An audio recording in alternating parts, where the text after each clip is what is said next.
Welcome back everyone, and this is part 2 of the Vauxhall Corsa repair. So unfortunately not the Volvo time.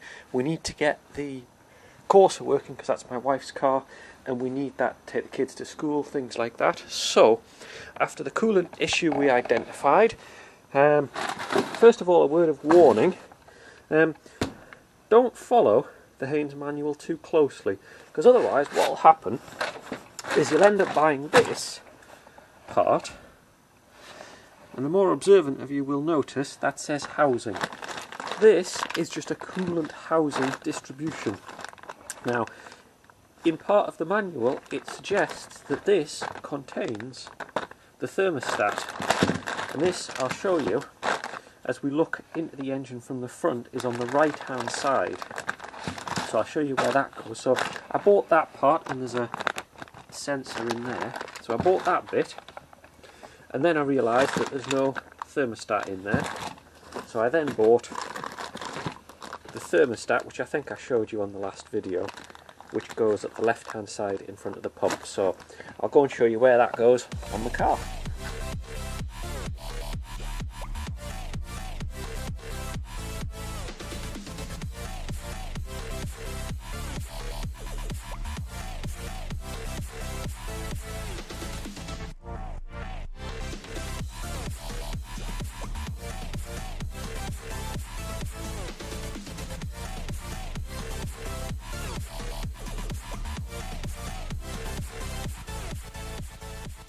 It is a very cold morning, so I think the lens is a little bit misted up. It's just the perfect weather to do coolant work, really, isn't it? When it's absolutely freezing cold, and I'm going to end up getting soaked by emptying the coolant out of the car. But never mind. Let's try juggling this, and I'll show you. Oh, my poor camera lens is keeping up with this. So, if you remember, what I've identified is we do have a small crack on the base of this, which is leaking straight out onto that wiring harness down there, which is a great bit of design. It's also something to be aware of on this car. This is the overpressure vent. So, when the cap gets to high enough pressure, it will vent the excess pressure to avoid overpressurizing. Said pressure a lot of times there, and it'll come out of this. Now this tube here, you'll see it kind of goes straight down onto the pipes, but this is the ECU. Now water, connectors, ECU, that doesn't seem a great idea. I would have thought that should have a rubber pipe that leads down. If I've got one I might put one on later actually, but that's a bit advanced for me. So the confusion is Haynes manual refers to right of engine and left of engine. Now, I'm not sure whether they're referring to it this way round or this way round. So that's nice and complicated. So anyway, on my right, as I look into the car, what you've got is you've got this pipe here, this larger pipe, which goes to the radiator. Okay, now initially I thought, looking at it, this looks like where the thermostat would live. Because what you've got, try to do it so you've got light and you can see what I'm meaning. You can see this sort of plastic housing here that attaches to the block. And to me, that looks like it would house a thermostat. Because that would kind of make sense. But as it turns out, as we now know, that is simply this housing here, and it's just a distribution housing. All it does is it takes the water coming out of the block, splits it so that one pipe goes back to the heater matrix, and then it has this twin split at the front, one which goes to the radiator and the other one which goes to the return on our tank. Actually, that's a good point as well. To check that the pump is working, which is something I was discussing in the other video, we see if water is flowing back through this pipe into the bottle, and it is. So I don't think the pump is at fault here. So that takes me back to faulty thermostat, and the thermostat is that piece there. You can see, if I hold it side by side, you can see what we've got is we've got a temperature sensor in the top of it, and it's there, and the pipe goes down to the radiator. So first thing is we'll drain the radiator. So the good news is the camera is suitably demisted, and if we go down the passenger side of the car and take a look along the bottom of the radiator, let's get some illumination in here.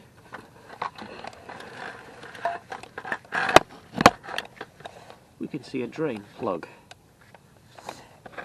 So what I can do is attach a small pipe onto that, into a bucket, and then a couple of turns on that. Should be a little spanner end on it, and we can drain the radiator using that, or at least we can try. I never have much luck draining it like this, but we'll give it a try, see how much we can get out this way. Also remember, undo or take the cap off, otherwise your system's pressurised and it won't drain out. So undo that, attach your pipe, and we'll get the coolant out.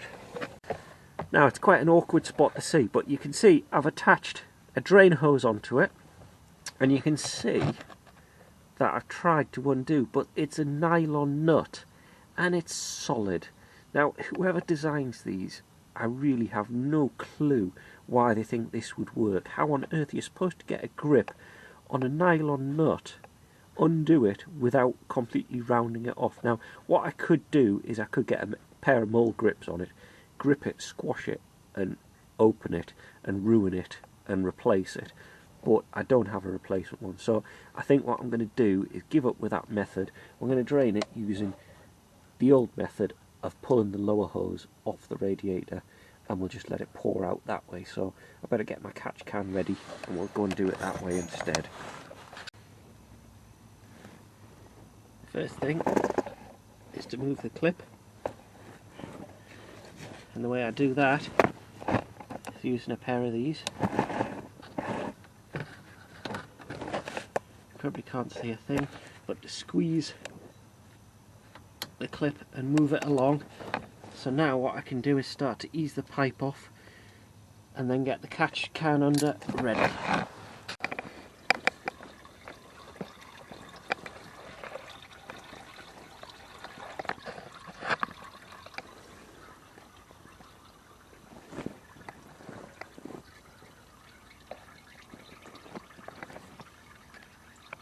That's draining away quite nicely, so we've got the liquid out. So what I'm going to do first of all, so we can get easy access to the thermostat, which is just there, what I'm going to do is I'm just going to take off this air scoop here. It gives me a chance to use some of my new tools. What I've got is a couple of boxes worth. First of all, our star sort of hex things, which I used on loads of Vauxhalls, Torques. And I've also got these, which, apart from the case being difficult to open, you can see these are lots of different sizes, up to really big. Got those recently, so those will be quite useful. So first one, just take the air scoop off, one of these, take that out, and that'll give us better access. So I'll get that out, and then we'll continue. Much better view now. So what we've got here, oil pressure. This is the oil pressure switch. So what I'm going to do is I'm just going to undo this just to move it out of the way, as I'm going to do with this connector as well, which is the thermostat, or at least the temperature sensor that sits in the thermostat housing. It's another of these where press the button in, waggle it about, and then lift it up. So I'll get that out as well.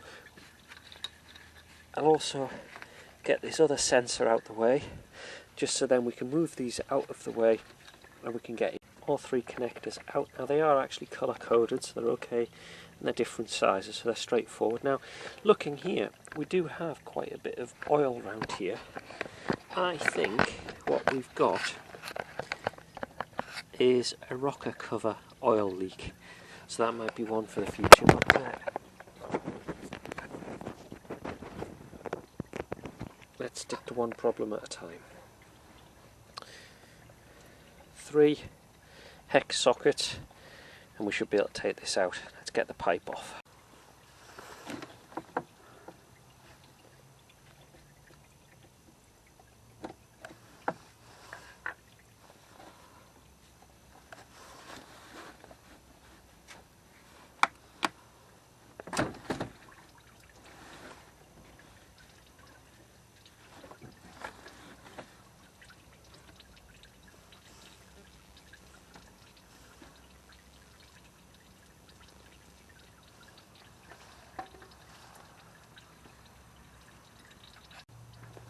Now these are hex bolts, so we need hex sockets.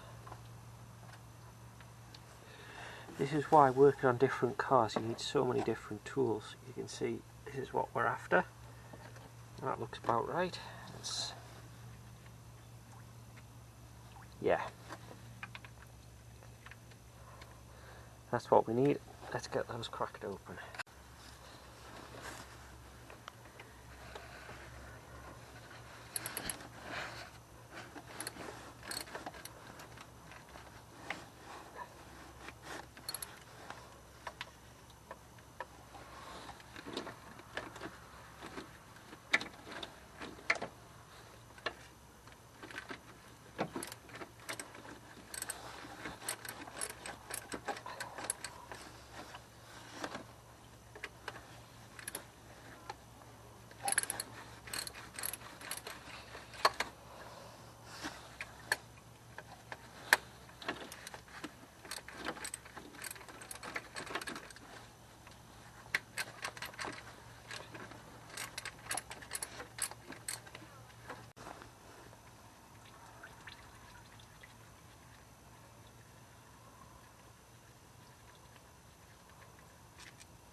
I've given the surfaces a bit of a clean.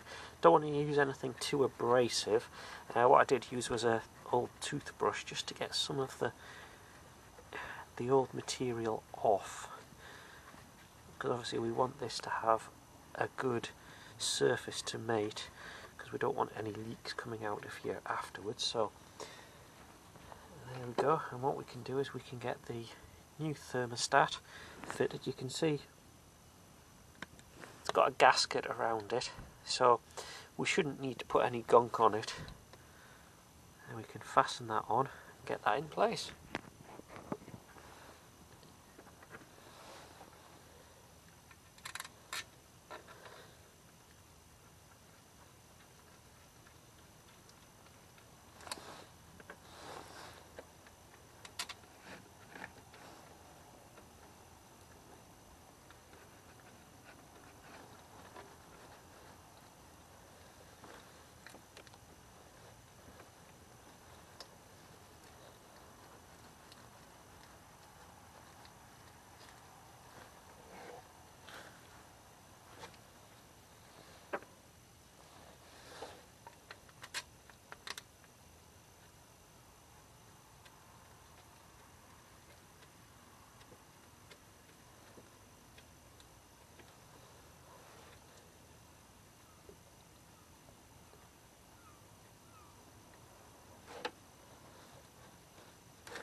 let's just check the torque that these should be. So thermostat housing bolts on the petrol engine, and that is 8 nanometers or 6 foot-pounds of torque.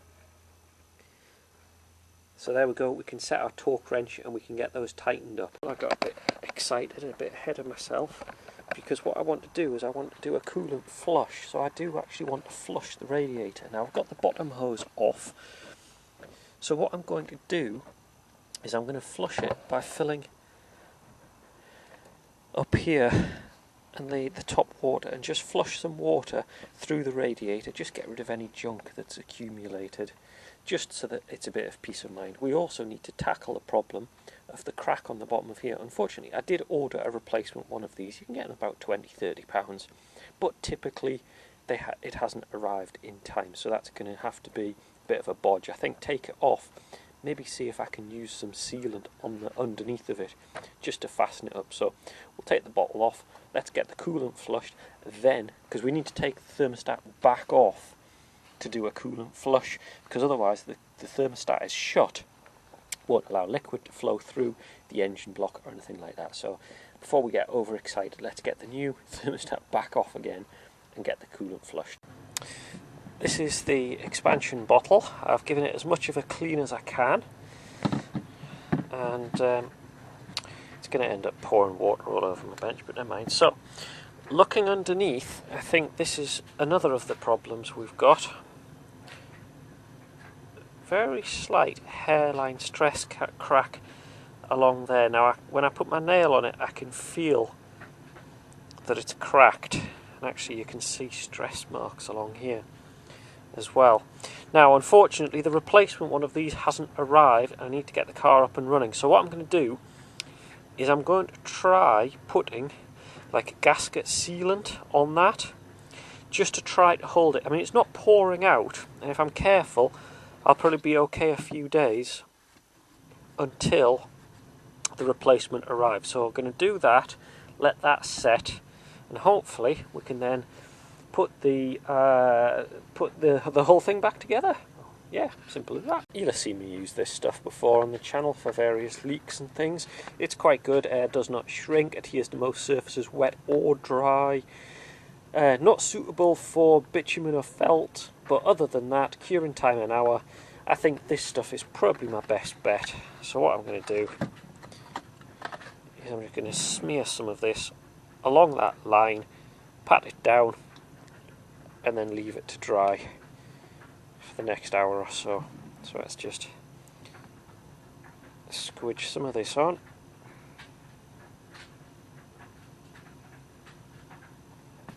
Yeah, something like that.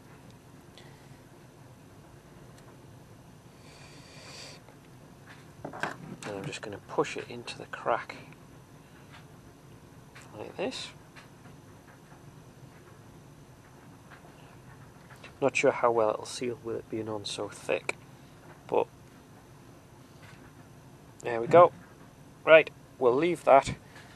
I'll put the rest of the car back together, and we'll get it ready to be put back together.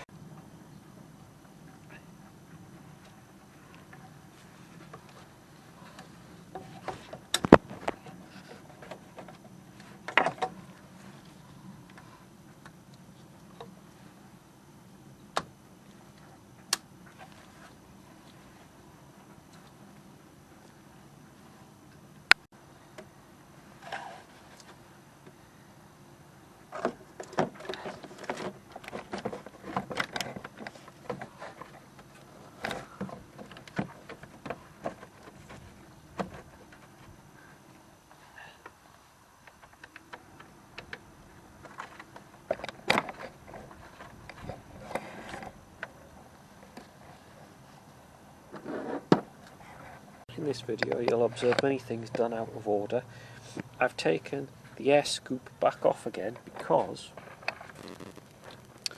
we need access to this. Because we've drained the coolant, we're going to need to open this to let air out of the radiator when we refill it. So we'll keep that off for now, and that's to let the air out of the radiator when we refill it. Just waiting for the expansion bottle to seal, that quick repair. You can put that on, fill it up and start to get coolant into the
So what we're doing here is we're slowly filling the whole coolant system back up again.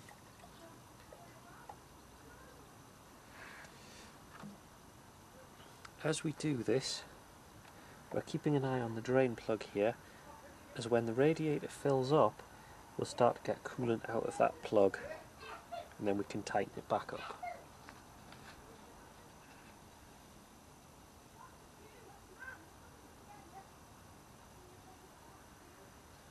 Drips you can see from here are because I spilled a bit of coolant on the collar of here, which is how this vents.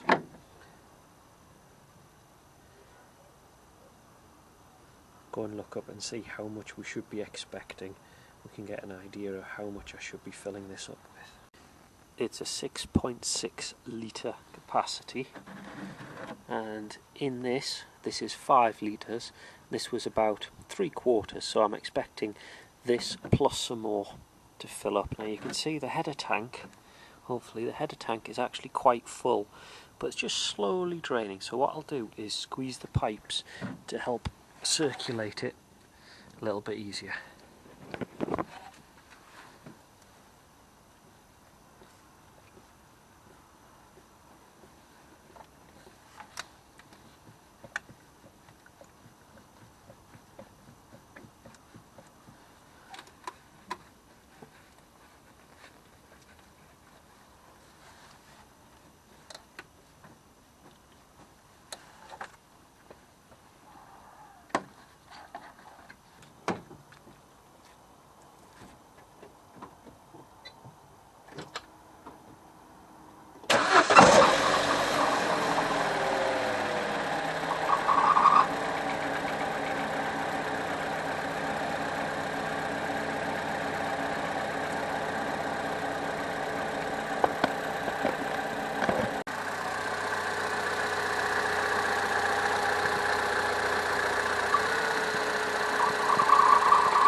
and now we let the engine get up to temperature, and hopefully once it gets there the new thermostat will open.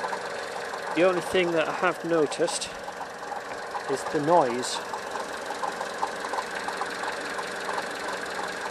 like a little juddering noise, which is coming from the auxiliary belt area, and actually it's coming from the top, and the top is the water pump.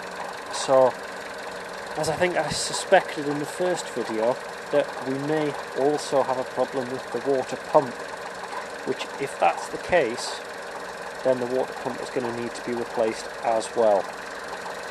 So we'll see how this goes. I'm going to leave this running, get it up to temperature using the OBD to let me know what temperature. Remember, we're looking at about 95 to 105 for the thermostat to open, and should then be able to feel it running through the radiator, which is what we didn't have previously. So we'll let it warm up and I'll check that out and see if it doesn't flow, because we've got a new thermostat. That does mean it's the water pump, and chances are that's going to have to be another job to do. So unfortunately it's one of these jobs that might not be as straightforward. 95 to 101. You can see coolant is in about the right place. You can feel the pipe there's hot, that pipe is very hot. This, which is the radiator return, it's warm, it's very, very tight. It's quite tough to squeeze that, so it's highly pressurised.